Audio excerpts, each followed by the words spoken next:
Hérna erum við að hefja uppsetninguna sjálfa. Það eru komnir allir hlutir á staðinn fyrir nokkrar millur. Ég heiti Sighvatur Ellefsen, verkfræðingur hjá Cowi. Ég er hérna í eftirlitið með uppsetningu á vindmyllunum.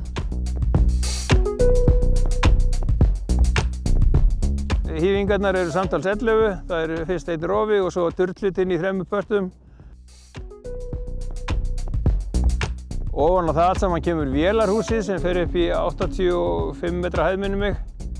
Það er þyngsti einstaki parturinn, vegur 71 tonn. Þar framan á kemur svo stator fyrst og svo rótor, sá partur sem snýst.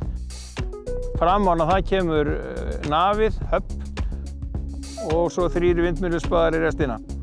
Heildarhæð 150 metrar upp í topp þegar spaðið snýr beint upp.